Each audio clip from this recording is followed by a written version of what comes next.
In Melbourne, Australia, Srila Prabhupada worships Lord Chaitanya, a divine incarnation of Krishna.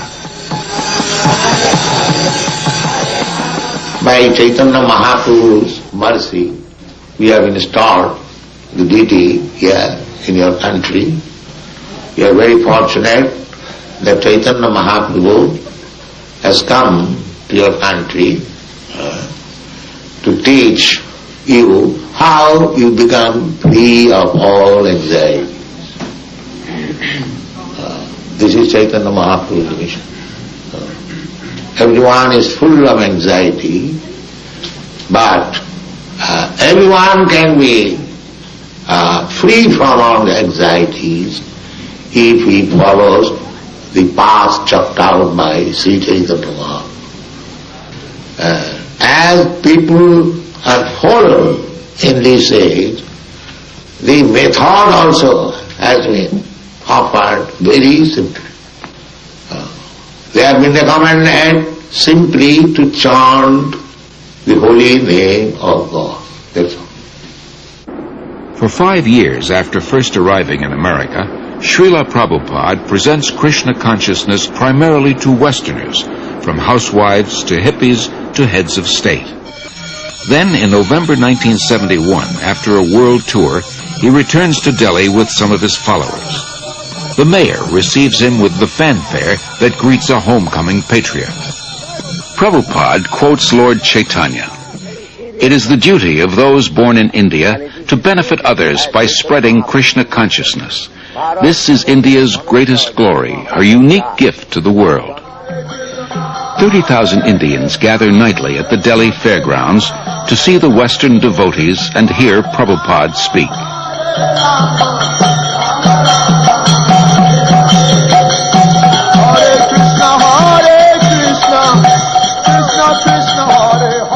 To bring about this change in India, that the revival of Krishna consciousness, Prabhupada's plan was to bring his dancing white elephants. He told us that when I bring my Western disciples to India, they will all come to see my dancing white elephants, he said.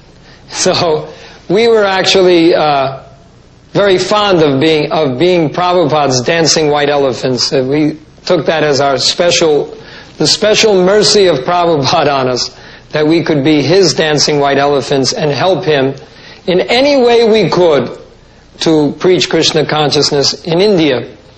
Prabhupada was told by an astrologer in Navadip in West Bengal that when he saw Prabhupada's face, a photo of Prabhupada, he said, this man, he has the ability to make a house in which the whole world can live peacefully.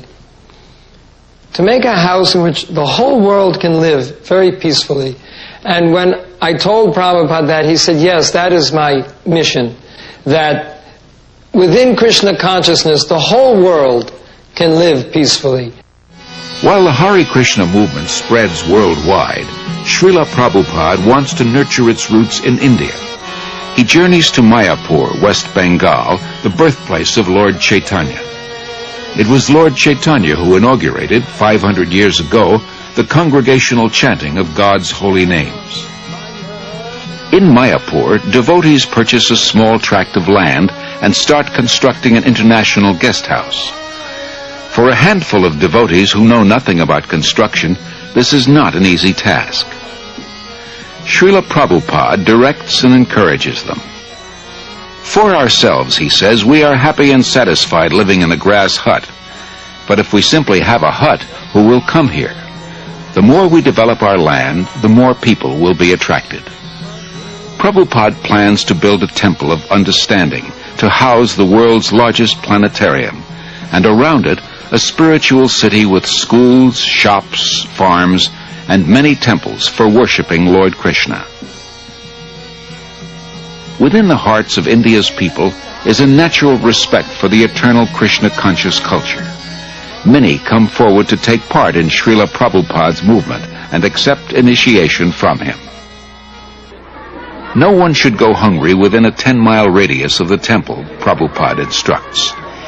In March 1972, devotees start the ISKCON Food Relief Program, distributing prasad, vegetarian food offered to Lord Krishna.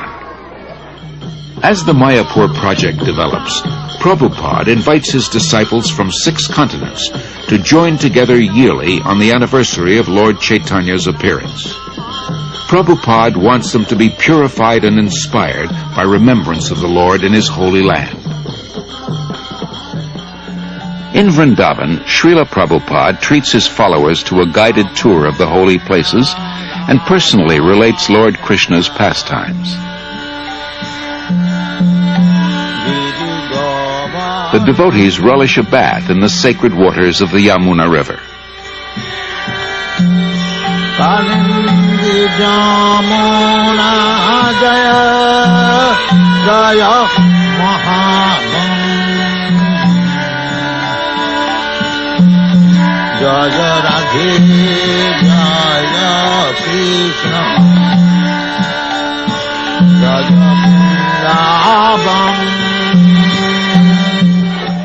Prabhupada acquires land in Bombay, India's most cosmopolitan city.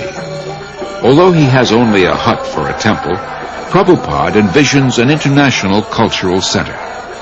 His ambition is to give as many people as possible access to the nectar of transcendental life, whether through philosophy, service, or spiritual food, so that everyone can become happy, hopeful, and peaceful. Dr. N.D. Desai, a leading Bombay industrialist, recalls. From 1971 through 1977, I must have met Prabhupada many, many times. And each time I met Prabhupada, I would try to find fault with him.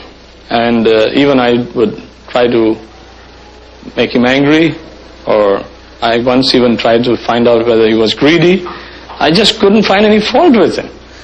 In fact, in matter of business life or daily life, we do try to see the weakness of the other person, and sometimes we try to, as a businessman, try to take advantage.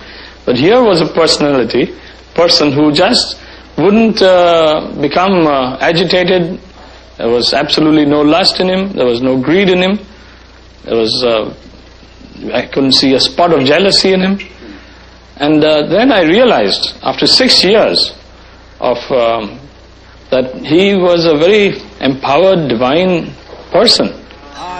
Gradually, Srila Prabhupada says, I am seeing all my dreams being fulfilled.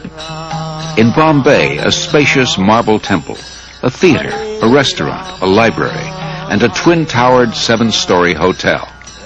In Mayapur, the planned spiritual city develops. Hare Krishna, Hare Krishna.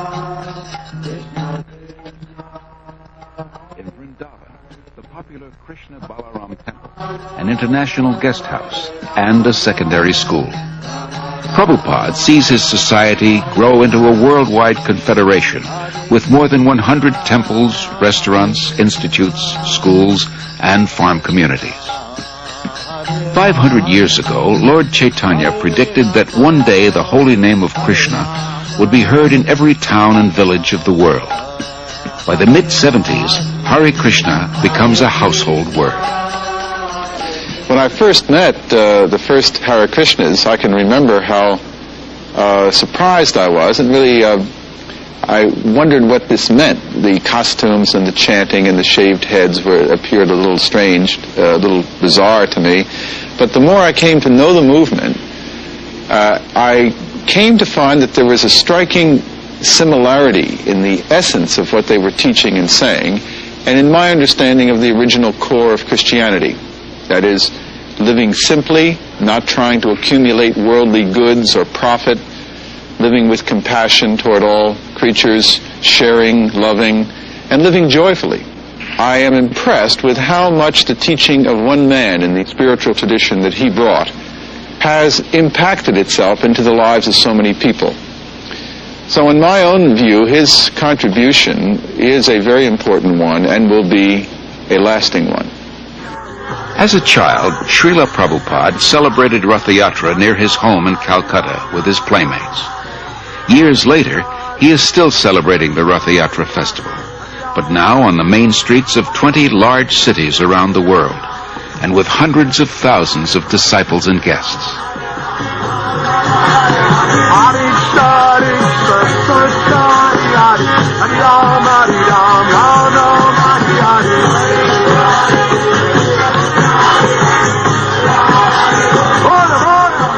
People follow, imitate Americans.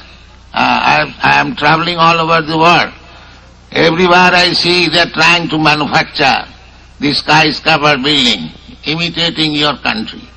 So, if you kindly become Krishna conscious and chant and dance in ecstasy, emotional love of God, the whole world will follow you and it will be Vaikuntha, there will be no more trouble. Thank you very much.